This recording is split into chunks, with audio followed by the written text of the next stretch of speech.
கொடுக்கக்கூடிய அழுத்தம் தமிழ் தேசியத்தின் அழுத்தமாக இருக்கட்டும். தமிழ்த்தாய் வாழ்க, தலைவர் பிரபாகரன் வாழ்க.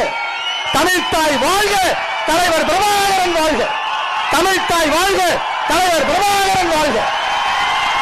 தமிழ் தேசிய இனத்தின் ஒற்றை நம்பிக்கை அண்ணன் செந்தமிழன் சீமான் அவர்கள் உங்களோடு.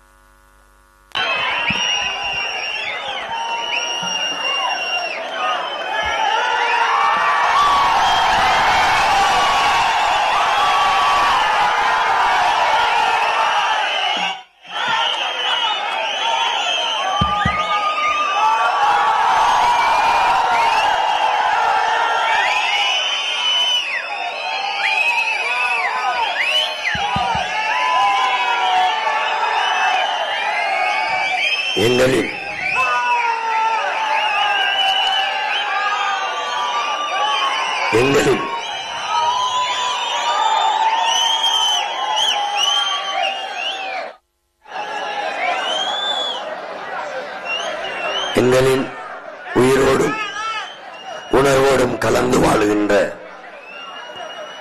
என் அன்பு சொந்தங்கள் அனைவருக்கும் வணக்கம்.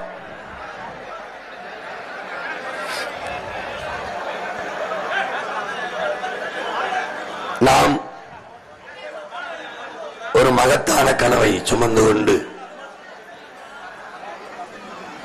ஒரு மாற்றத்திற்கான மாபெரும் அரசியலை முன்னெடுக்கிறோம்.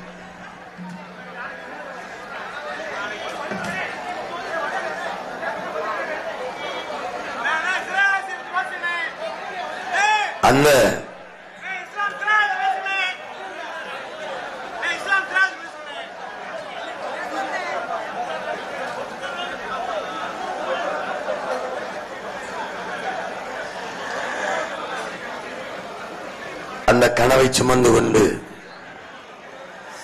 15 ஆண்டுகளாக உங்கள் பிள்ளைகள் அன்னை நிலமெங்கும் அலைந்து திரிகிறோம்.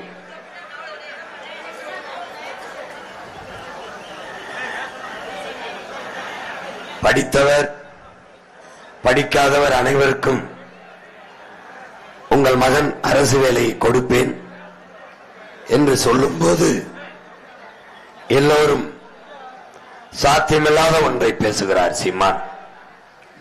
அவர் கனவு உலகத்தில் இருக்கிறார், அவர் கற்பனையில் வாழ்கிறார் என்று ஏளனம் பேசினார்கள்,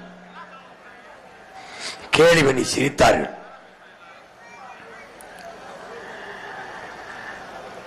ரஷ்ய எழுத்தாளன் ஆண்டன் சொக்கேவ்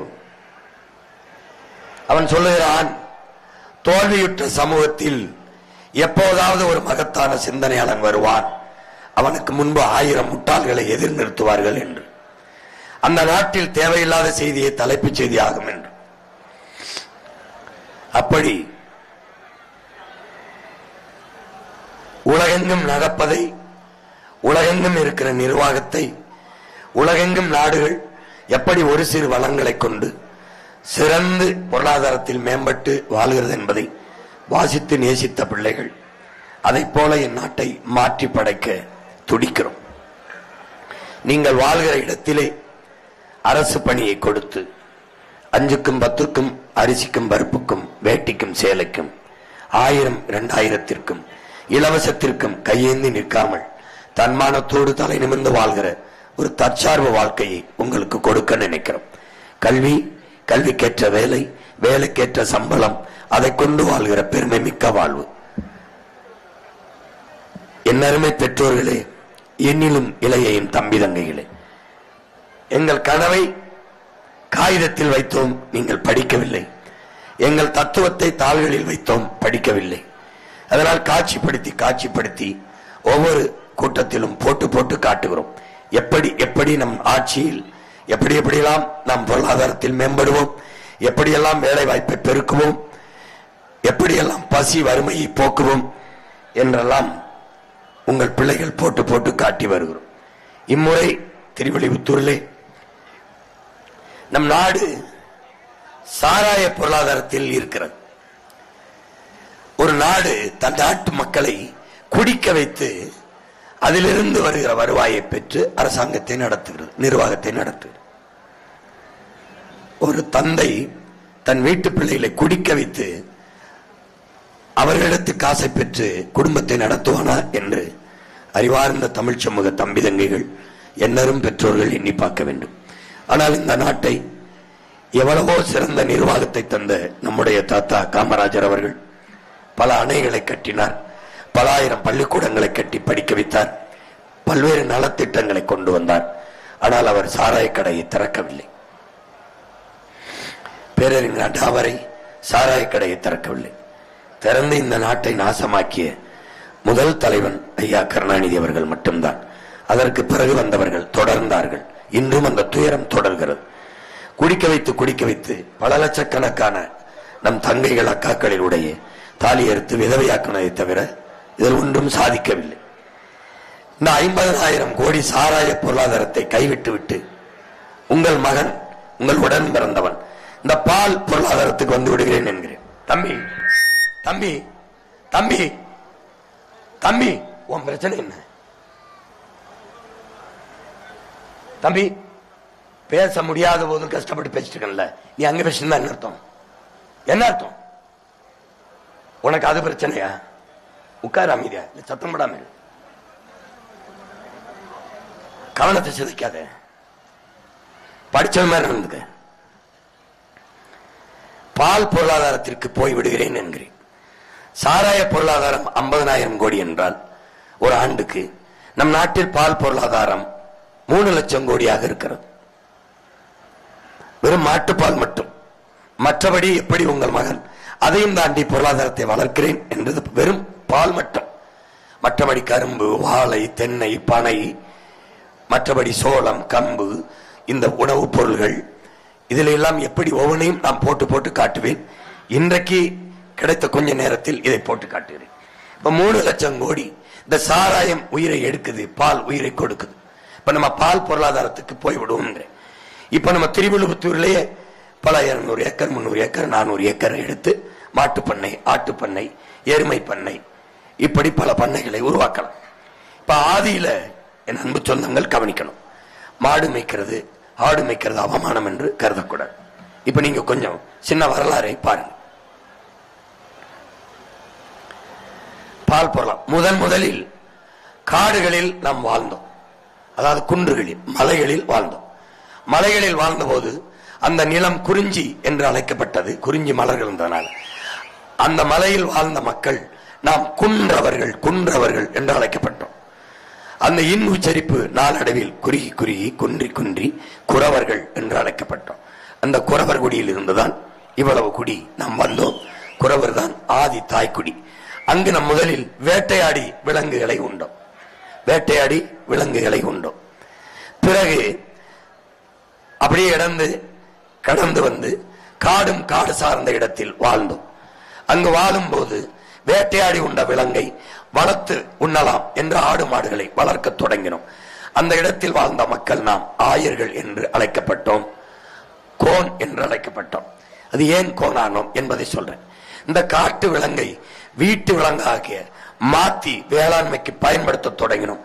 அது இப்போது நாம் வாழ்கிற குறிஞ்சி இந்த மருத நிலத்தில். இங்கு இருந்து மாடு நம்மோடு உடன்பிறந்த உறவாக இருக்கிறது. அன்றிலிருந்து ஆடு மாடுகளை வளர்ப்பதும் அதிலிருந்து பொருளாதாரத்தை எடுப்பதும் நம்மோடு வருகிறது. இன்று நேற்று நாம் ஆடு மாடு மேய்க்கவில்லை. அதனால் ஆடு மாடு மேய்ப்பதை அவமானம் என்று கருதாதே, அது வெகுமானம், வருமானம் என்று கருது. ஆடும் மாடும் நம் செல்வங்கள்.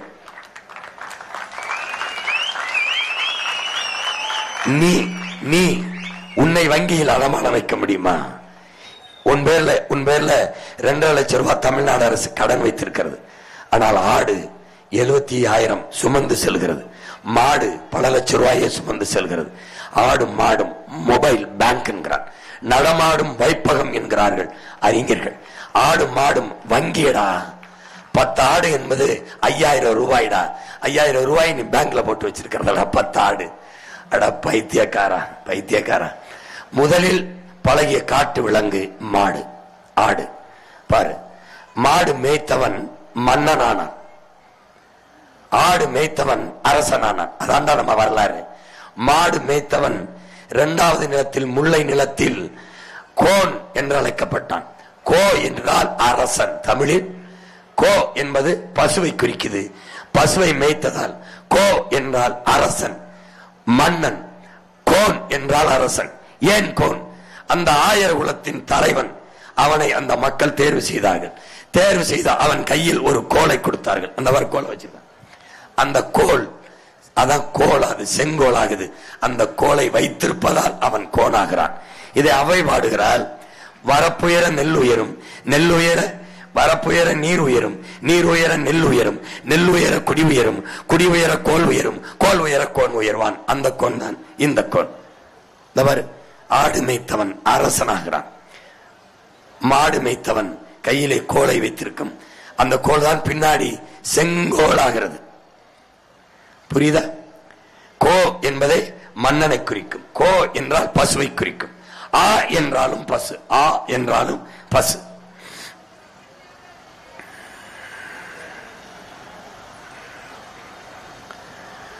முதலில் மனிதன் போர் செய்தது மாட்டுக்காகத்தான்.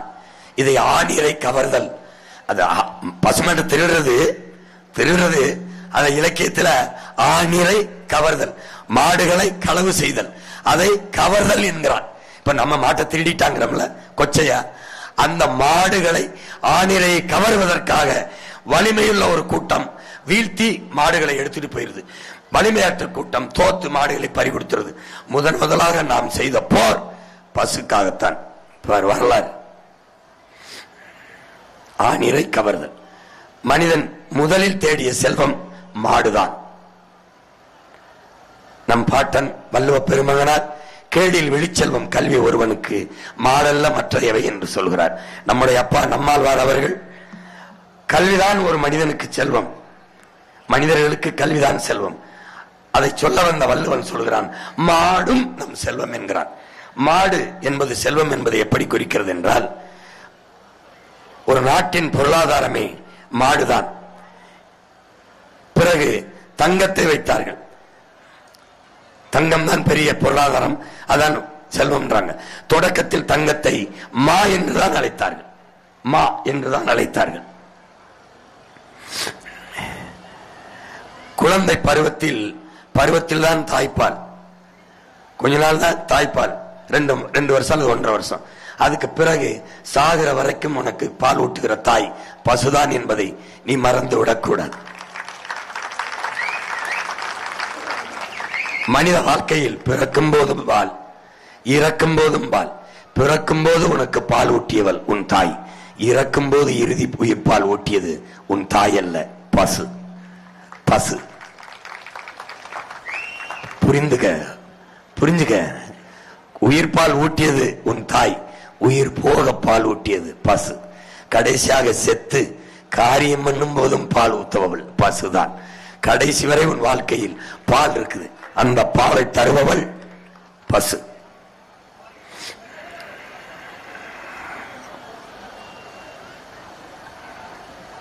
உன் வாழ்நாள் முழுக்க பால் ஊட்டி வளர்ப்பவள் பசுதான். பால் செல்வத்தின் செல்வம். பால் தங்கம் செல்வம், பணம் செல்வம், பால் செல்வத்துள் செல்வம், பெருஞ்செல்வம். நம்முடைய மன்னன், நம்முடைய அருமை பெரும்பாட்டன், அரசனுக்கு அரசன் அருண்மொழி சோழன் சாவா மூவா பேராடு என்று ஆடு மாடுகளை பெருக்கினான். அதை வளர்த்து மக்களின் பொருளாதார பெருக்கினான். என் பாட்டன் 1000 ஆண்டுகளுக்கு முன்பு செய்ததை அவன் பேரன் இன்று செய்வேன் என்று சொல்கிறேன். சாவினாலோ மூப்பினாலோ எண்ணிக்கை குறையாதது ஆடுகள். நல்லா புரிஞ்சுக்க.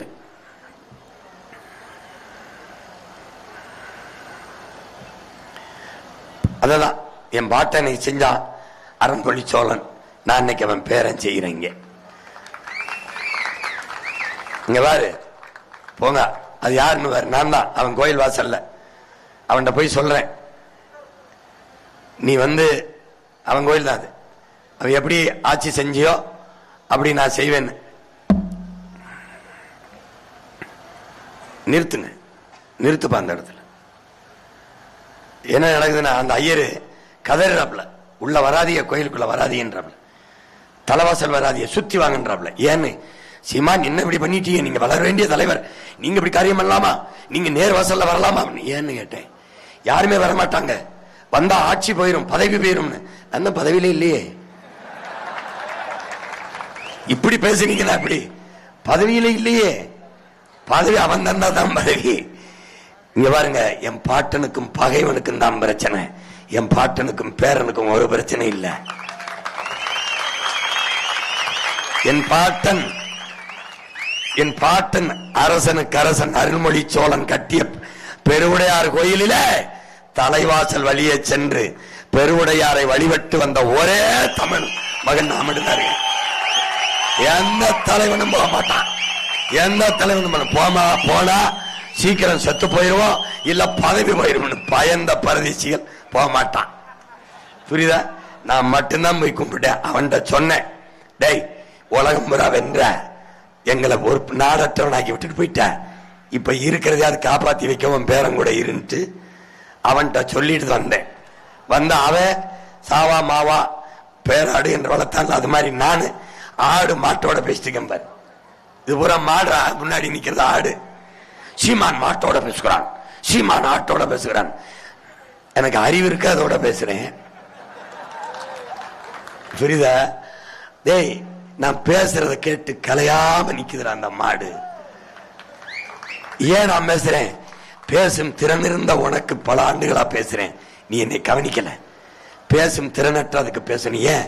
என் தாயின் மார்ல ஓராண்டு தான் பால் குடிச்சேன், ஆனா இதுவரை எனக்கு பால் ஊட்டுகிற தாய் என் பசுதான்.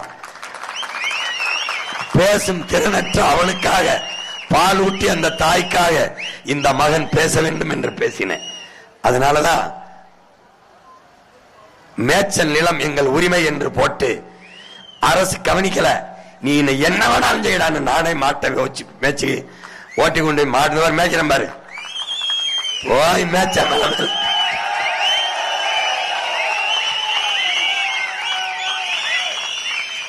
அத என்ன பண்ணாங்க, என்னோட நின்று வேடிக்கை பார்த்தாங்க, எப்படி மேய்க்கிறாரு, நல்லா மேய்க்கிறாரு. இப்ப நான் மேய்ச்சல, இனி நாடே மேய்க்கும். எப்படி மேய்க்கும்? அரசாங்க வேலையாக மேய்க்கும். மருதம் என்ற அந்த சோலைக்கு பேர் வைத்து அந்த நிலத்துக்கு மேய்ச்சல் நிலத்தை உருவாக்கி பலாயிரக்கணக்கில் என் ஆயர்குடி மக்கள், என் உறவுகள் ஆடு மாடுகளை சுதந்திரமாக மேய்க்க அனுமதிப்பேன். அவர்களிடமிருந்து பாலை என் அரசு கொள்முதல் செய்து கொள்ளும். நான் கணக்கில்லாத ஆடு மாட்டு பண்ணைகளை, எருமை பண்ணைகளை, கழுத பண்ணைகளை உருவாக்குவேன், நாட்டுக்கோழி பண்ணைகளை உருவாக்குவேன். இங்கே பால் பொருளாதாரத்தை மட்டும் உங்களுக்கு படமிட்டு காட்டுகிறேன். பல ஆயிரம் ஏக்கரில் மாடுகளை வளர்ப்பேன். படித்தவர் படிக்காதவர் எல்லாருக்கும் இதே திருவிழிபுத்தூரிலேயே அரசு வேலையை கொடுப்பேன்.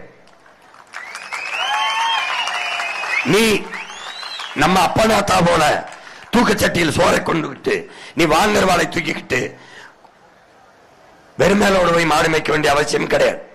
நீ நான் சொல்ற இடத்துல அது மேய்ஞ்சுக்கிட்டு வரும். அது என்ன மேயுமோ புல்லு வளர்த்துருவேன். 100 ஏக்கர்ல 10 ஏக்கர் 5 ஏக்கர் குளத்தை வெட்டிடுவேன்.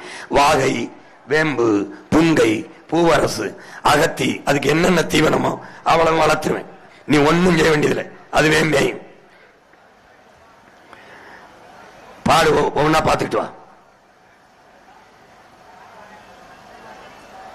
போங்க.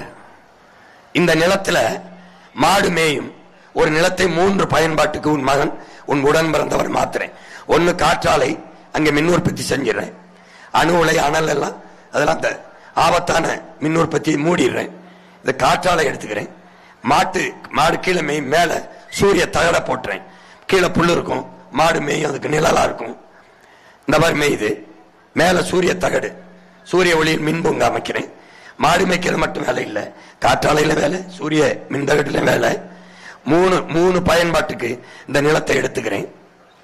இந்த குளத்தை வெட்டிடுறேன். குளத்துல மீன் வளர்த்துக்கிறேன். எவ்வளவு வேலை செய்கிறேன் பாரு.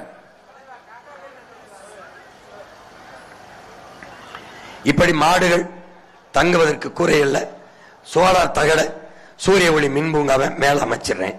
கால்நடை அங்க வளர்க்கறதுனால அரசு கால்நடை மருத்துவமனையை அங்க தொடங்கிருது. அங்கே கால்நடை மருத்துவம் படித்த மருத்துவர்களுக்கு அரசு பணி அங்கே கொடுத்து அங்கே குடியிருப்புகளை கொடுத்துறேன். பால் எடுத்துக்கிறேன். இப்படி பாலிலிருந்து உற்பத்தி ஆகும் பொருட்களுக்கு தொழிற்சாலைகளை அங்கே கட்டிடுறேன். திருவிழிபுத்தூர்ல கட்டிடுறேன், விருதுநகர்ல ராஜபாளையத்தில் கட்டிடுறேன். நீ இங்கிருந்து எங்கே வேலைக்கு வர வேண்டியது, இங்கே இரு. அந்த தொழிற்சாலைக்கு போக சைக்கிள் கொடுத்துருவேன், சாப்பாடு அங்கே கொடுத்துருவேன். ஏன், நானே விவசாயம் பார்ப்பேன், உப்மா கிண்டி போட மாட்டேன், நல்ல சோறு போடுவேன், நல்ல சோறு போடுவேன். அப்புறம் பால் இருக்கு குடிச்சுக்கலாம், மோர் தயிர் இருக்கு சாப்பிட்டுக்கலாம், நெய் வெண்ணெய் இருக்கு சாப்பிட்டுக்கலாம், நாட்டுக்கோழி பண்ணை இருக்கு முட்டை சாப்பிட்டுக்கலாம், தம்பா இருக்கலாம், எவனாவது சேட்டவனா தூக்கி போட்டு மிதிக்கலாம், எல்லாம் செய்யலாம். இந்த மாதிரி குளிரூட்டப்பட்ட தொழிற்சாலை எப்படி எங்குது பாருங்க நம்ம தொழிற்சாலை. பாரா டே, திருவிழிபுத்தூர்ல படி தொழிற்சாலை இருந்தா எப்படி இருக்கும் பாரா. பாரா பால். இந்த இவர் படித்தவர் எத்தனை லிட்டர் பால் எடுத்திருக்கோம், எவ்வளவு பாலாடை கட்டிக்கு போகுது, எவ்வளவு தயிருக்கு போகுது, நெய்க்கு போகுது, எவ்வளவு பதப்படுத்தப்பட்ட உணவு கிடங்குக்கு போகுது, எத்தனை லட்சம் டன் பால் கறந்திருக்கோம் லிட்டரு, அதை கணக்கிட படித்தவர்கள், சாப்ட்வேர் படித்தவர்கள். இங்க பாரு, பாலாடை கட்டி நெய் தயிர் மோர் எல்லாம் தயாரிக்கிறோம். படிக்காதவன் எங்க இருப்பான், அவனுக்கு வேலை இருக்கு பாரு. இந்த மாட்டுக்கு தீவனம் வைக்கிறது, இந்த குப்பையில எடுத்துக்கிட்டு வருவது, இங்க எல்லாமே சிசிடிவி கருவி பொருத்திடுவேன். பண்ணையில மட்டும் இல்ல, நாட்டிலேயே பிக் பாஸ் மாதிரி நான் உன்னை பார்த்துக்கிட்டே இருப்பேன். ஐ ஆம் ரியல் ஹீரோ, இல்ல ரியல் ஹீரோ, ரியல் பாஸ். நான் அப்படியே பாட்டே இருப்பேன். உன் வீட்டுக்குள்ள நான் வர மாட்டேன், இங்க நின்றுவேன்.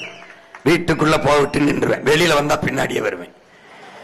நீ பரிசத்த தாலியத்த என் பிள்ளைய சேட்டை பண்ண தொலைச்சுட்டேன். ஏன்னா சாட்சி, நான் சொன்னபோது யாரு பார்த்தா, நானே சாட்சி. பார்த்துக்கிட்டே இருக்கும் பாரு, கண்ணு தப்பிக்கவே முடியாது, ஓட முடியாது, ஒளிய முடியாது. ஒழுங்கா இருக்கணும், நாட்டுல ஒழுங்கா இருக்கணும். கண்காணிப்பு கருவியை பொருத்தி இந்த மாதிரி பெரிய பெரிய கோபுரங்கள் வச்சிருவேன். நீ குடும்பத்தோட வந்து என் பண்ணையை பார்க்கணும்னா அதுக்கு வசதி வச்சிருப்பேன். ஹெலிகாப்டர் வச்சிருப்பேன், சுத்தி நீ பார்க்கலாம். ஜீப் வச்சிருப்பேன், சுத்தி பார்க்கலாம். பெரிய பெரிய கோபுரங்கள் கட்டியிருப்பேன், அதுல இருந்து படங்கள் எடுத்துக்கலாம். இந்த மாதிரி உருவாக்குவேன்.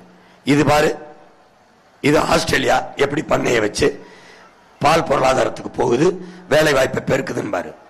ஆஸ்திரேலியா, இந்த ஆஸ்திரேலியாவில் இருக்கிற பண்ணை ஸ்ரீவில்லிபுத்தூர்ல விருதுநகர்ல இருந்தா என்ன கெட்டு போயிருமா? கெட்டு போயிருமாடா பாரு. இனிமே சொல்லும், மாடு போடா மாடுது, மாடுடா அப்படி சொல்லு. என்ன ஐயா ரஜினிகாந்த் அண்ணாமலையில பாலுத்தே பெரிய பணக்காராகும் போது என்னடா நீ. இது டென்மார்க், இது பெரிய பால் பொருளாதாரத்தில் பெரிய நாடு டென்மார்க். இது அமெரிக்கா. அமெரிக்கால நீ மாடு மேய்க்காத நினைச்சிட்டு இருந்த இல்லடா, பாரு மேய்க்குது பாரு. அமெரிக்கா பண்ணை. இது பிரேசில். பால் பொருளாதாரத்தில் பால் ஏற்றுமதியில உலகத்தில் முதலிடத்தில் இருக்கு. இந்தியா இரண்டாவது. மாட்டுக்கறி ஏற்றுமதியில இந்தியா முதலிடம், இரண்டாவது பிரேசில். இப்ப நாம வந்தவன தமிழ்நாடு முதலிடம், எல்லாரும் இரண்டாவது. டேய், முன்னாடி நிக்கிறவன கருணாநிதி மகன், அந்த மகன் நினைக்காதா, புறவாகர மகன், காமராஜ் பேரண்டா, கக்கன் பேர, வாவு சிதம்பரம் பேரு, தெய்வ திருமகன் முத்துராமலிங்க தேவன் வாரிசுரா. நீ இந்த பிக்காளி பயிர் இருக்காத. நீ என் நாட்டை பேரன்பு கொண்டு காதலிக்கிறா, பேரன்பு கொண்டு காதலிக்கிறா. பிரேசில் நாட்டில என் செல்ல உடன் பிறந்தவனே, என் ஆத்தாள் அப்பனே, பிரேசில் நாட்டில மாட்டை ஜீப்ல மேய்க்கிறான், வல்லூத்துல மேய்க்கிறான், ஹெலிகாப்டர்லையும் மேய்க்கிறான். நான் ஒண்ணு எந்த ஒரு ஹெலிகாப்டர்ல மேய்க்கிறான். இது யாரு? ஆஸ்திரேலியால உலங்கு உறுதி. இந்த வர வெள்ளக்காரன் மேய்க்கிறான் பாரா, பாரா டேய், வெள்ளக்காரன் மேய்க்கிறான் பாரா. நீ ஏன்டா விருதுநகர், சிவகாசி, ஸ்ரீவில்லிபுத்தூர்ல ஹெலிகாப்டர்ல மேய்க்க கூடாது? ஏன் மேய்க்க கூடாது? ஏன் மேய்க்க கூடாது? ஹெலிகாப்டர் வேணாம்டா, ஜீப்ல மேய்ப்போம். இந்த ஜீப்ல மேய்ப்போம். என்னமோ மாடு மேய்க்க சொல்லிட்டாரு. மாடு மேய் குதிரையிலையும் ஹெலிகாப்டர்ல மேய்க்கிறான். குதிரையில வராம பாரு பாரா கூட நாயும் கூட்டி நாய் மேய்க்குது. நம்ம என்ன பண்ணுவோம்? ஜீப்ல மேய்ப்போங்கிறோம். குதிரை கூட வாங்கி மேய்ப்போம், குதிரை மேய்ப்போம். பெரிய பண்ணையா போட்டோம்னா ஹெலிகாப்டர்ல மேய்ப்போம். மாடுகளை பிளைட்ல ஏத்தி கொண்டு வரான் விண்ணூர்தியில வெளிநாடுகளுக்கு கறிக்கு. நான் மாட்டுக்கறி விலை உயர்ந்த சந்தை. ஆடுகளை மாடுகளை கப்பல்ல ஏத்தி பரம்பர். ஆஸ்திரேலியால இருந்து ஏத்துறான். நம்ம திருவிழிபுத்தூர்ல விருதுநகர்ல இருந்து ஏத்தக்கூடாதாடா? ஏத்தக்கூடாத? கப்பல் ஏத்த மாட்டேன்மா. மாட்டு இறைச்சி ஏற்றுமதி கொஞ்சம் போங்க. सरकार ने घोषित வாங்க भारत सरकार நான் சொன்ன சிரிக்கிறீல. நம்ம நாட்டின் மதிப்பிற்குரிய பிரதமர் ஐயா நரேந்திர மோடி அவர்கள் என்ன பேசுறாரு என்பார். நான் சொல்லும் போது நீ சிரிச்ச. மாட்டுக்கறியில அவர் காசு இருக்குடா, பொருளாதாரம் இருக்குடா அப்படின்னு. போடா பைத்தியக்காரா, நீ ஏன்டா இவங்கள நம்புற? கூட பிறந்த அண்ணனை நம்புடா. भारत सरकार ने घोषित किया है, स्वयं भारत सरकार ने घोषित किया है कि पूरे विश्व में बीफ एक्सपोर्ट में हिंदुस्तान नंबर 1 है.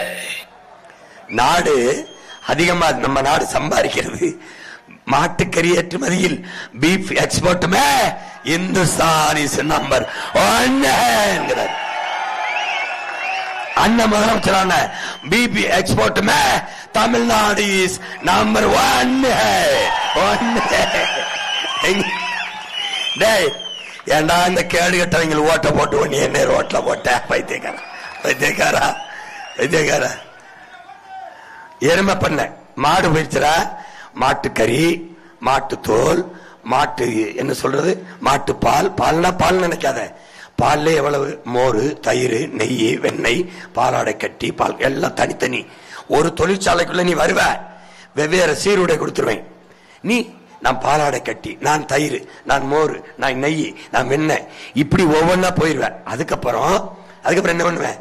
அந்த கழிவுகளை எடுக்கிறதுக்கு டிராக்டர் ஓட்ட கத்து கொடுத்துருவேன். அதுக்கு அது பால் நல்லா காட்டல, அதை அப்படியே எடுத்துக்கிட்டு வந்து இங்கேயே பெரிய குப்பை கிடங்க போடுவேன். மாட்டு சாணத்தை கொட்டுவேன், எருமாட்டு சாணத்தை கொட்டுவேன், ஆட்டு புழுக்கையை கொட்டுவேன். எல்லாத்திலையும் கொட்டி மக்க வச்சு அதுக்குள்ள இருந்து என்ன எடுப்பேன்? சிலிண்டருக்கு கேஸ் எடுப்பேன். எப்படி எடுப்பேன்? அங்க ஒரு சிறைச்சாலை, அங்க உனக்கு வேலை. படிச்சவன் படிக்காமங்க, என் ஆத்தாளுக்கு என் அக்காவுக்கு அன்னபூர்ணி சூப்பர் 6 கிடையாது. எல்லாம் 6 ஓசி கிடையாது. காசுக்கு தருவேன், தட்டுப்பாடு இல்லாம சிலிண்டர் தருவேன். ஆனா நான் உற்பத்திக்கு ஆகுதுல செலவு. அங்க வேலை பார்க்கிற என் பிள்ளைக்கு சம்பளம் கொடுக்கணும்ல, அதை கொடுத்துட்டு எடுத்துக்க. இந்த ஓசிக்கு விற்க வந்தவன் இல்லைன்னா ஓசி அதை கொடுப்பேன். படிப்பு ஓசி அதை கொடுப்பேன். மருத்துவம் ஓசி அதை கொடுப்பேன். தண்ணி வேற எதையும் ஓசி அதை எதிர்பார்க்காத. இப்ப எருமைன்னு யாரையும் சொல்லாத, அது பெருமை. இந்த எருமை பண்ணைய நான் உருவாக்குறேன். உலகத்திலே மாட்டுக்கு இந்த கறி, இந்தியா ஏற்றுமதி செய்யற கறியிலே அதிகம் எருமைக்கறி தான். மக்கள் விரும்பி சாப்பிடுகிற கறி எருமைக்கறி தான். எருமைப்பாலுக்கு மதிப்பு அதிகம். மாட்டுப்பாலும் இந்த எருமைப்பாலும் A2 வகை. தாயின் மார்ல இருக்கிற பால் என்ன தரமோ அது. இந்த எருமை பாலை எடுத்து அதை நம்ம சந்தைப்படுத்துறோம். இது எதுவுமே வராது வரட்டு காடு. இது காடு மண்டி கிடக்கும், ஒண்ணுமே வராது. அங்க வைக்கிறோம் பண்ணை. விளங்குதா? கரும்பு வரும், வாழை வருங்கிற நிலத்தளிக்கல. பொட்ட காடுங்க, தரிசுங்க, ஒண்ணு வராது. போடுறாங்க கரெக்ட் காடு போடுறான். புல்லு வளரும்டா, போதும்டா, அவ்வளவுதான்டா. மாட்டை வச்சிரும்டா. புல்லு வரும்டா, ஆட்டை வச்சிரும்டா. இவ்வளவுதானே. இந்த மாதிரி எருமைப்பால் அதேதான். இனிமே எருமைன்னு சொல்லாத. இதுக்கு முன்னாடி இந்த எம்எல்ஏ MP வேணா சொல்லு.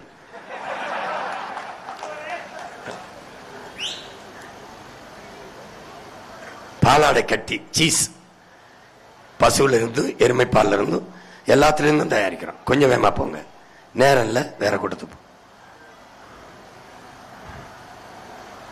இதெல்லாம் சாப்பிட்டா நல்லா இருப்பாய்டா, நல்லா இருப்ப, பிள்ளைகள்லாம் நல்லா இருக்கும்.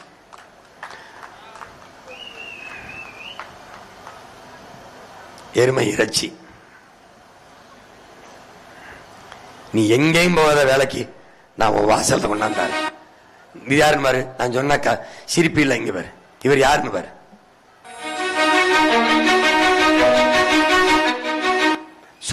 சூரத்னு இந்தியாவில் ஒரு நகரம். இன்று 350 எருமை மாடுகளை கொண்ட அதிநவீன பண்ணைக்கு சொந்தக்காரராக இருக்கும் பீமாபாய் குடும்பம் பால் விற்றை மாதம் 5 முதல் 7 லட்சம் ரூபாய் வரை சம்பாதிக்கிறது. மாட்டுப்பண்ணை வியாபாரம் மூலமாக அதி உயர் ரக கார்களில் இவர்களது குடும்பம் வலம் வருகிறது. எருமை மாடுகளின் பாலை விற்று லட்சக்கணக்கில் சம்பாதித்து வருகிறார் குஜராத்தைச் சேர்ந்த 65 வயது மூதாட்டி நவல்பென் சௌத்ரி. ஒவ்வொரு மாதமும் பால் விற்று 11 லட்சம் வரை சம்பாதித்து வருகிறேன். எனது ஆண்டு வருமானம் 1,25 லட்சம். பாத்துக்க, ஒரு வீட்டுல ஒரு அம்மா செய்யும் போது நாட்டுல உன் கூட பிறந்தவன் செஞ்சுன்னா எத்தனை கோடிடாடே. பைத்தியக்காரா பைத்தியக்காரா, நாசம் பண்ணிட்டியடா நாட்டை. சாராயத்தை குடிக்க வச்சு சார் அடிச்சு விட்டாங்கடா. ஏண்டா இப்படி கெட்டு போனேன். 10 பேரை வைத்து வேலை வாங்கும் நவல்பெண் இவர்களுக்கான ஊதியத்திற்காக மாதந்தோறும் 1.5 லட்சம் ரூபாயை செலவு செய்கிறார். இப்ப எருமை அடுத்த ஆட்டுக்கு வரம்பர். நீ எதையும் மேய்க்கலாம், அது மேய்ஞ்சிட்டு வரும். பால் எந்திரத்தில் எப்படி கறக்கிறேன், நீ கூட நின்னா போதும். ஆட்டுப்பால் அதுக்கான தொழிற்சாலை கற்பனை பண்ணி பாடுறா. இப்படி நம்ம ஊர்ல இப்படி தொழிற்சாலை பனை சார்ந்து, தென்னை சார்ந்து, வாழை சார்ந்து, கரும்பு சார்ந்து, பருத்தி சார்ந்து அங்கங்க தொழிற்சாலை இருந்தா வேலை இல்லைன்னு சொல்லுக்கு வேலை இருக்க மாட்டா தம்பி. ஆட்டுப்பால்ல பாலாடை கட்டி அதை என்ன பண்ற அமெரிக்கா பவுடர் பண்ணிக்கிறான். மாவு மாதிரி ஆக்கி டப்பால அடைச்சு அதை சந்தைப்படுத்துது. நம்ம எப்படி வேணாலும் சந்தைப்படுத்தலாம். இப்படி போத்தல்ல அடைச்சு பாலை அப்படியே எடுத்து பதப்படுத்தி வைக்க குளிரூட்டப்பட்ட கிடங்கு தயார் பண்ணிடுறேன். குளிரூட்டப்பட்ட எப்பவுமே அதுல குளிரூட்டப்பட்ட கிடங்கு இருக்கும். அதுல பால் பத்திரமாக கெடாமல் சேமிக்கப்படும்.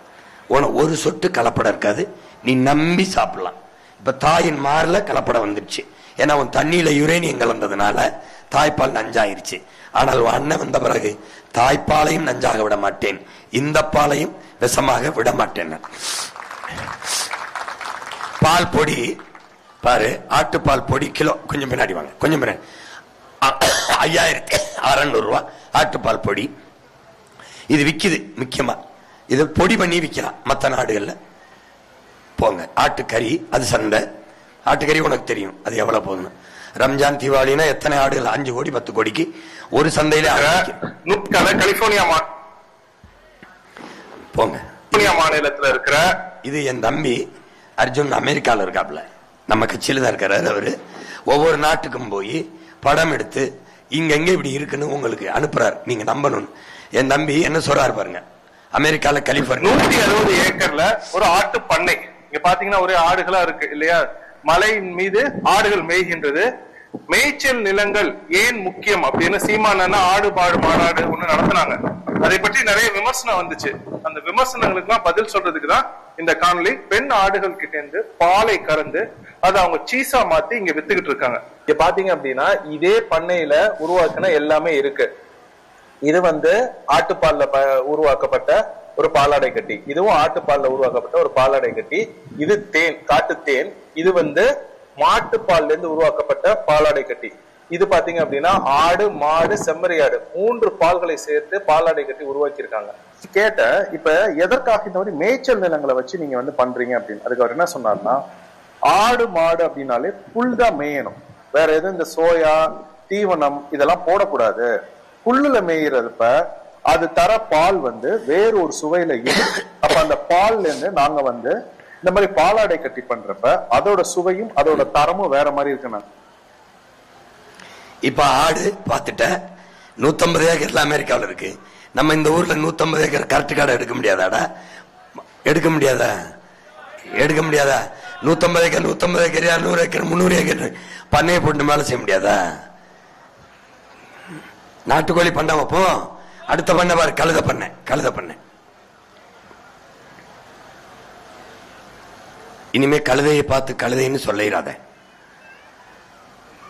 பாரு கழுத திருச்சியில ஒருத்தர் கழுதை வரும்போது வெறும் கழுதை லத்தி தான் வித்துட்டு பாத்தீங்களா, இவ்வளவு ப்ராடக்ட் கொண்டாண்டீங்க. ஆமா, எல்லாமே கழுதையில இருந்து எல்லாமே கழுதையில உற்பத்தி பண்றோம். சரி, அப்படியே ஒன்னொன்னா பாக்கலாங்களா? பாத்துக்கலாம். முன்னாடி நீங்க வந்து கழுதை பால் தான் பாத்திருப்பீங்க. ஆமா, கழுதை பால் வந்து உங்களுக்கு தெரியும் 3000 to 5000 போகுது. ரொம்ப ஒரு கழுதை பால் லிட்டரு 3000 ரூபாயிலிருந்து 5000 ரூபாய் போகுது. உலக நாடுகள்ல அதுக்கு பெரிய மதிப்பு. கழுதை சிறுநீர் இருக்குல்ல, மூத்திரம் வந்து பெரிய விலை மருந்து. கழுதை சாணம் வந்து பெரிய மருந்து பொருளாக சூப்பர் ஃபுட். இப்போ 3000 ரேட் போகுதுங்க. கண்டிப்பா 3000 கம்மி ஆகுது. அதுல இருந்து பாலாடை கட்டி சீஸ் தயாரிக்கிறார். இவர் யாரும் இல்லை, நம்மால் தான், திருச்சியில். இவன் வெள்ளக்காரன். இந்த டாங்கி சீஸ் பாருங்க, அதிக விலை. நீ சாப்பிடும் போது நான் சாப்பிட்டா சிரிப்ப, வெள்ளக்காரன் எப்படி ரசிச்சு சாப்பிடுறான் பாரு. எதை? கழுத பாலாடை கட்டிய சீஸ பாத்துக்க. நீ சாப்பிடாத, நான் அவனுக்கு வித்துக்கிறேன். 1,49 லட்சம் பெரிய விலை வந்து கழுதை பால்ல தயாரிக்கிற கழுதை வளர்ப்பு தொழிலை ஊக்குவிக்க மத்திய அரசு 50 லட்சம் ரூபாய் வரை மானியம் வழங்கும் திட்டத்தை அறிவித்திருக்கிறது. இதை வளர்ப்பதற்கு லட்சக்கணக்கில் மானியம் தருவதாக அறிவித்திருக்கிறது மத்திய அரசு. தேசிய கால்நடை வளர்ப்பு திட்டத்தின் கீழ் கால்நடை தொழில்களை தொடங்குவதற்கு நிதி உதவி வழங்கப்படும் என மத்திய அரசு அறிவித்துள்ளது. நான் சொன்ன சிரிக்கிற நம்ம அரசு, இந்திய ஐயா மோடி அரசு கழுத வளர்க்க 50 லட்சம் ரூபாய் மானியம் தர்றேங்குது. நீ ஏன் மானியத்துக்கு வளர்க்கிற? நாம வளர்ப்போம், நீ வா வேலை தர்றேன், நீ வா. நீ உலக நாடுகளுக்கு நம்ம ஏற்றுமதி செய்வோம் கழுத பால, கழுத சீச. போங்க. இதுல விலை உயர்ந்த பாலும் பாலாடை கட்டியும் கழுதையில இருந்து கழுத பால் இருந்து தயாரிக்கப்படுறதுதான் உலகத்திலே அதிக மதிப்பு. அதுக்கு மிகச்சிறந்த அழகு பொருள்கள் இருக்குல்ல, அதையெல்லாம் தயாரிப்பது கழுத பால்ல தான். பாலாடை கட்டிய இந்த அம்மா அவங்க வீட்டுல சோப்பு தயாரிக்கிறாங்க கழுத பால்ல. அதன் விலை எவ்வளவு பாரு, அது விலை பாரு. இந்த பால் பவுடருக்கு 19,999 ரூபாய்க்கு போகுது, கிட்டத்தட்ட 20,000 ரூபாய்க்கு போகுது. அந்த சோப்பு டாங்கி மில்க் 3,400 ரூபாய், வெளிநாடுகள் 5,000. இது வந்து 350 ரூபாய் 400 ரூபாய். இந்த சோப்பு கழுத பால்ல தயாரிக்கிற சோப்பு. அப்புறம் முடி உதிர்வதற்கு மற்ற எல்லா அழகு பொருள்களும் அதுல இருந்து தயாரிக்கிறான். ஒண்ணுமே 500, 600, 700 அப்படிதான் போகுது விலை. விலை உயர்ந்த பொருள்கள் சோப்பு எல்லாம். இது பால் பொருளாதாரம். இதுல இருந்து நம்ம வந்து நம்முடைய பொருளாதாரத்தை பெருக்கிக் கொள்ள முடியும். இப்ப நமக்கு பசும்பால்ல மட்டும் 3 லட்சம் கோடி இருக்கு. இப்ப பசு, எருமை, கழுதை இதெல்லாம் சேர்த்து வளர்த்து நம் மாநில தேவை போக பிற மாநிலத்துக்கு சந்தைப்படுத்தி பிற நாடுகளுக்கு சந்தைப்படுத்தும் போது 6-7 லட்சம் கோடிகளை நம்ம ஈட்ட முடியும். நம் நாட்டின் பட்ஜெட்டே 3 லட்சம் கோடி தான். பசி என்பது பால் இருந்தால் இருக்காது. பால் முழுமையான உணவு. நம் நாட்டுக்கோழி பண்ணை, பனை, தென்னை, கரும்பு, வாழை சார்ந்த தொழிற்சாலைகளை நிறுவும் போது மக்களில் நீங்கள் வாழுகிற இடத்தில் உங்கள் மகனால் அரசு பணி கொடுத்து விட முடியும். அதற்கு ஏற்ப சம்பளம் கொடுத்து விட முடியும். ஏனென்றால் உங்களுக்கு 10,000 சம்பளமே அதிகமாக இருக்கும். ஏனென்றால் பிள்ளைகளை நான் படிக்க வைத்து விடுவேன், மருத்துவத்தை நான் கொடுத்து விடுவேன், குடிநீரை நான் கொடுத்து விடுவேன். பெரிய பொருளாதாரம், பெரிய செலவு மிச்சம். என பிள்ளையை நானே படிக்க வைக்கும் போது உங்களுக்கு அது தேவைப்படாது. भारत में जो डेयरी सेक्टर பாலை பற்றி என்ன சொல்றாரு பிரதமர்? மாட்டுக்கறியை பத்தி சொன்னார். இப்ப பாலை டைரி டேல பேசுறாரு. எப்படி பேசுறாரு? பல கோடி பாரு, 8.5 லட்சம் கோடிங்கிறாப்ல. 8.5 लाख करोड़ रुपए का है, जिसकी वैल्यू धान और गेहूं के कुल प्रोडक्शन से भी ज्यादा है.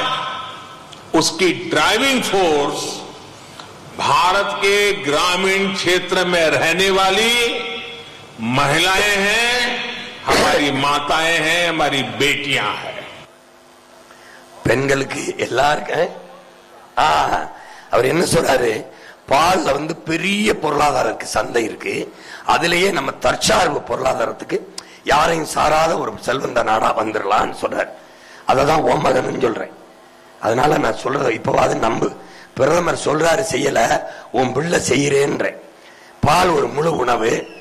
ஏன்னா எந்த திரவ உணவுலையும் கழிவு வராது, பாலில் கழிவு வரும். தாயின் மார்ல ஓராண்டு பால் தான் குடித்தோம், கழிவு வந்தது. பால் முழு உணவு. பால் இருந்தால் என் நாடு பசியை சந்திக்காது, பசியை சந்திக்காது. அப்புறம் நானே விவசாயம் செய்யறேன். தாயின் மார்ல இருந்து பால் அதான் குடிச்சோம், நமக்கு முழு உணவு கழிவு வந்தது. இப்ப இந்தியாவின் நடப்பாண்டு பால் பொருளாதார சந்தை 80 லட்சம் கோடி. நாம் குறைந்தது 5 லட்சம் கோடியை தொட முடியும். இந்த 50,000 சாராயத்தை மூடிவிட்டு பாலை விட தனியார் நிறுவனங்கள்லாம் ஒரு ஆண்டுக்கு 6,000 கோடியை ஈட்டுது. அதையே நம்ம அரசு நிறுவனமாக மாற்றி நாம் செய்வோம் என்று சொல்றேன். அதை தயவு செய்து நீ நம்பு. ஈரோட்டை சேர்ந்த பால் பொருள் தயாரிக்கும் நிறுவனம் தயாரிக்குது பாரு, ஈரோட்டில் சீஸ் என்ன தயாரிக்குது, ஒரு தனியார் நிறுவனம். ஆண்டு வருமானம் 2,500 கோடி. ஒரு முதலாளி சம்பாதிக்கிறார். ஒருத்தர் 2,000 கோடி சம்பாதிக்கும் போது ஏன் நம்ம நாடு சம்பாதிக்க கூடாது? பல லட்சம் கோடியை சம்பாதித்து எல்லாருக்கும் வேலையை கொடுக்க கூடாது? ஏன் கொடுக்க கூடாது? ஏன் கொடுக்க கூடாது? நிலத்தை கொடுக்கறான் எனக்கு, அவனையும் கூட்டு பங்குதாரா சேர்த்துக்குவோம். இதுக்கு முதலீடு செய்ய காசு இல்ல, 2 கோடியை கொடுக்கறான், லாபத்தில் அவனுக்கு பங்கு பிரிச்சு கொடுப்போம். 10 கோடி கொடுக்கறான். நம் முதலாளிகளை, நம் இனம் சார்ந்த முதலாளிகளை உருவாக்குவோம். என்ன கட்டுப்போம்? என்ன கட்டுப்போம்? பட்டாசை கட்டி பிடிச்சிட்டு அழுகிறியடா, வாடா என் கையை பிடிச்சுக்கடா, இவ்வளவு சந்தை இருக்குடா, இவ்வளவு வருவாய் இருக்குடா, இவ்வளவு வேலை இருக்குடா. இந்தியாவின் மாட்டு இறைச்சி 1,50,000 கோடி ஏற்றுமதி. இதில் மாட்டு இறைச்சி ஏற்றுமதி மட்டும் 40,000 கோடி. மாடு மேய்க்கத்தான் லாயக்கு, ஆடு மேய்க்கத்தான் லாயக்கு என்பதை இனிமேல் பேசாதீர்கள். பேசினால் நீங்கள் மாட்டு பால் குடிக்க கூடாது, நீங்கள் தயிர் மோர் சாப்பிடக்கூடாது, கறி சாப்பிடக்கூடாது. உங்க கையை கடிச்சுக்கிட்டு பேசாம இருக்கணும்.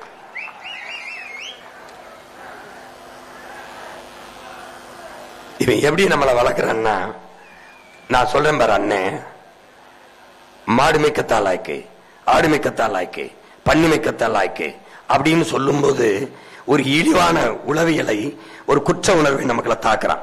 அது தாழ்ந்தது போல, இழிவானது போல ஆக்கி அந்த ஆடு மாடு மேய்ப்பதும் அவமானம் போல பிஞ்சு மனசுக்குள் இந்த நஞ்சை தள்ளி நம்மளை என்ன பண்றான்? குற்றப்படுத்தி உளவியல் நோயாளி ஆக்குறான். இப்ப ஆடு மாடு வளர்க்க சொல்ற, அது என்ன அப்படின்னு ஆடு மாடை இழிவா சொல்லி சொல்லி அவமானப்படுத்திட்டான். இப்படி சொல்லவன் ஞாயிற்றுக்கிழமை கறிக்கடை வாசல்ல 1/4 கிலோ கறிக்கு நிப்பான். அப்போ முடி இருக்குல்ல, முடிய மயிருன்னு சொல்றது கெட்ட வார்த்தைன்னு இவன் சொன்னான். தலையில் இழிந்த மயிரடைய மாந்தர் நிலையில் இழிந்த கடைன்னு திருக்குறள் பாடுது, வேதம் சொல்லுது. மயிர் நிப்பின் உயிர் வாழா கவரிமா அன்னார் உயிர் நிப்பர் மானம் வரிங்குது. இப்ப மயிர் கெட்ட வார்த்தையா வேதமே பாடுது. இவன் சொல்லி வைக்கிறான் மயிர் கெட்டதுன்னு. அதனால அந்த முடிய வெற்றவன் தாழ்ந்தவன் உன் மனசுக்குள்ள தள்ளான். புரியுத? அழுக்க ஆக்குறவன் அவன் தப்பில்லையா, அந்த அழுக்க வெளுத்து வெள்ளையா குடுக்கிறவன் தாழ்ந்தவனா. ஏண்டா பைத்தியக்காரா, மாடியிலிருந்து குப்பையை போடுறவன் குப்பை இல்லையா, அதை குனிஞ்சு எடுக்கிறான்ல அவன் குப்பைக்காரனா. இந்த கொடுமையை உனக்கு உளவியலா தள்ளுறான். வேளாண்மைய படிக்காதவன் செய்யற வேலைங்கிறான். உன்னைய தாழ்த்தப்பட்டவன்பா. நான் ஏன் தாழ்த்தப்பட்டவனா இருக்கணும்? யாரால தாழ்த்தப்பட்டேன்? என்னை தாழ்த்திய வெண்ணைக்கு நாலுகை இருந்ததா? எனக்கு 2 கை இருக்குதா? இல்ல அவனுக்கு 2 மூளை எனக்கு 1 மூளையா? எதில் தாழ்ந்தேன்? எப்படி தாழ்ந்தேன்? இந்த சிந்தனையை உனக்கு தள்ளி பெண்ணிய உரிமை, பெண் அடிமைத்தனம், பெண் விடுதலை எங்க இருக்கு? பெண்ணுடைய விடுதலை சொல்லு, உடச்சு எடுத்துக்கிட்டு வரோம். எங்கடா இருக்கு பெண் விடுதலை? நீனும் நானுமே பெண் உடுத்த விடுதலை தான்டா வீதியில நிக்கிறோம். பைத்தியக்கார இவன் இப்படி சொல்லி நோயாக்கிட்டாங்க. இந்த மகன் சீமான் என் தாயின் 10 மாத கருவறையில் இருந்து என் தாய் கொடுத்த விடுதலை தான்டா நானே இந்த பூமிக்கு வந்தேன். அப்புறம் எங்கடா பெண்ணு விடுதலை? அவ கொடுத்த விடுதலை தான்டா நம்ம எல்லாம் நிக்கிறோம். இந்த நாட்டில் சொல்லுவான்டா அப்படியே, பெண் அடிமை, பெண் விடுதலை, தாழ்த்தப்பட்டவன், முடிவெட்டவன், துணி வெளுக்கிறவன். டேய் செருப்பு தைக்கிறவன் என் வெண்ண செருப்பு தைக்க, நீ செருப்பு நீயே தச்சுக்க. தலைக்கு முடிவெட்டவன் தாழ்ந்தவன், காலுக்கு செருப்பு தைக்கிறவன் தாழ்ந்தவன், அழுக்கு துணியை வெளுத்து வெள்ளையாக்கி தரவன் தாழ்ந்தவன், வேளாண்மை செய்து உணவளிக்கிறவன் தாழ்ந்தவன், ஆடு மாடு மேய்க்கிறவன் அசிங்கமானவன். எல்லா பயனையும் பச்சை மட்டை வச்சு நான் வெளுக்கல. பார்த்துக்கிட்டே மாத்திரண்டா, மொத்தமா மாத்திரண்டா, மொத்தமா மாத்திரன். இங்கதான் நாம் நிமிரணும், உளவியலா நிமிரணும்டா. நாம இலவசத்துக்கு கையேந்தி 1000-2000 கையேந்தி வாக்குக்கு காசை வாங்கிட்டு ஓட்டு போடுறதை விட ஆடு மாடு மேய்க்கிறது ஒண்ணு அவமானம் இல்லை. இதான் இந்த மாதிரி தொழிற்சாலைகளை உருவாக்கி உனக்கு உன் வாழ்விடத்தில் அண்ணன் வேலை தருவேன். இது பால் பொருளாதாரத்துல மட்டும் வேலை, மற்றபடி நாட்டுக்கோழி, வாத்து வளர்க்குதல் எல்லாம் இருக்கு. ஒவ்வொன்றா போட்டு காட்டுவேன். பருத்தி, கம்பு, சோளம், வரகு எல்லாம் தொழிற்சாலை. நீ கவலைப்படாம படி. படிக்கலனால அண்ணன் அரசு வேலை தரேன். அடுத்த தலைமுறையை படிக்காம வைக்க விட மாட்டேன், படிக்க வைப்பேன். இப்ப என்ன செய்ய, நீ எனக்கு ஒரு உதவி செய்ய. 23ஆம் தேதி வேகமா நான் திருமங்கலம் போகணும். 23ஆம் தேதி நடக்கிற தேர்தலில் என் பிள்ளைகளுக்கு ஓட்ட போடு. இவர் வா, ஒருத்தனவா. இந்த திருவெளிபுத்தூர் தொகுதியில போட்டியிடுகிற என் தம்பி கரிகால் பாண்டியனுக்கு வாங்க. கரிகால் பாண்டியனுக்கு விவசாய சின்னத்தில் வாக்கு செலுத்தி வெற்றி பெற செய்ய வேண்டும் என்று அன்போடு வேண்டுகிறேன். அருப்புக்கோட்டை தொகுதியிலே போட்டியிடுகிற அன்பு தம்பி மணிமாறன் அவர்களுக்கு ஒவ்வொன்னா போடு. ஒவ்வொன்னா மணிமாறன், என் அன்பு தம்பி மணிமாறன் அவர்களுக்கு விவசாய சின்னத்தில் வாக்கை செலுத்தி வெற்றி பெற செய்யுங்கள். அடுத்த விருதுநகரில் போட்டியிடுகிற என் அன்பு தம்பி லட்சுமணன் அவர்களுக்கு விவசாய சின்னத்தில் வாக்கை செலுத்தி வெற்றி பெற செய்யுங்கள். ராஜபாளையம் தொகுதியில் போட்டியிடுகிற என் அன்பு தம்பி மருத்துவர் கார்த்திகேயன் விவசாய சின்னத்தில், சாத்தூர் தொகுதியில் போட்டியிடுகிற ஆனந்தராஜா அவர்களுக்கு விவசாய சின்னத்திலே, சிவகாசியிலே போட்டியிடுகிற என் ஆறுயிர் தங்கை தயானா சேவியர் அவர்களுக்கு விவசாய சின்னத்திலே வாக்கு செலுத்தி வெற்றி பெற செய்யுங்கள். இங்கே நிற்கிற பிள்ளைகளை, முன்னால் நிற்கிற மகனை சாதி பார்த்து ஓட்டு போடுவீர்கள் என்றால் போடாதீர்கள், மதம் பார்த்து போடுவீர்கள் போடாதீர்கள். தமிழர்கள் என்று இனம் பார்த்து போடுவதா இருந்தால் போடுங்கள். அப்போதுதான் இனமானமும் தன்மானமும் காக்கப்படும். என் அன்பு சொந்தங்களே, நீங்கள் சாதி பார்த்த போட்ட ஓட்டு எதையும் சாதிக்கலை, மதம் பார்த்து போட்ட ஓட்டு எதையும் மாத்தல. கொஞ்சம் மனசை மாத்தி நல்ல மனுஷன் பார்த்து போடுங்க ஓட்ட, காப்பாற்றுங்க நாட்டை. புரட்சி எப்போதும் வெல்லும், நம்பற்றியதை சொல்லும். இலக்கு ஒன்றுதான், இனத்தின் விடுதலை. தமிழ் தாய் வாழ்க, தலைவர் பிரபாகரன் வாழ்க. என் அன்பு தம்பி தங்கைகள் வெல்க. நாம் தமிழர், நாம் தமிழர்.